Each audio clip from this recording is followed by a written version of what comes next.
उपमुख्यमंत्री अजित पवारांची जनसन्मान यात्रा ही नाशिकच्या कोपरगावमध्ये पोहोचली आहे। तर अजित पवार येण्याआधी पावसाच्या सरी कोसळल्या, तर भर पावसामध्ये काही महिला डोक्यावर खुर्च्या घेऊन बसलेल्या होत्या आणि याचा आढावा घेतलाय आमच्या प्रतिनिधींनी।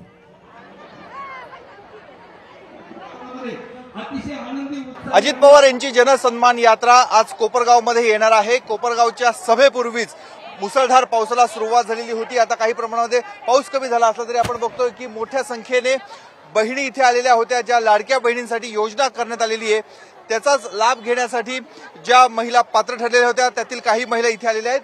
डोक्यावर काहींनी छत्री घेतलेली आहे, काहींनी खुर्ची घेतलेली आहे आणि अशा परिस्थितीमध्ये पावसामध्ये देखील या महिला इथेच थांबल्यात।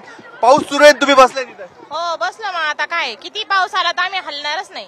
का बरं? मग आता काय दादा येणार आहेत ना आता। हो दादाचे तुम्ही लाडक्या बहिणी आहात? हो लाडक्या बहिणी। पण मग पाऊस लागत नाही तुम्हाला? नाही लागत ना, आता आम्ही शेतामधले ते सगळ्या किती पाऊस आला तर आमचं काम चालूच असतं ना। हो तुम्ही आता हलणार नाही म्हणतायत, पण निवडणुकीच्या वेळेस कुठे हलणार? कुठंच नाही। मतदान करावं लागेल ना आम्हाला। मग राखी पौर्णिमेला ओवाळणी पण मिळणार आहे? हा, राखी पौर्णिमेला भेटणार आहे पैसे। पण मतदानाचं काय? आता पावसात थांबलाय, मतदानाचं काय? मतदान भेटणार ना मतदान। कोणाला करणार?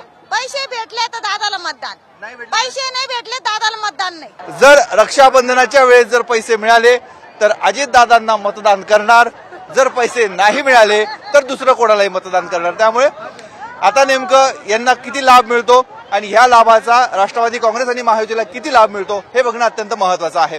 कॅमेरामॅन किरण कटारेसह मुकुल कुलकर्णी, एबीपी माझा, कोपरगाव।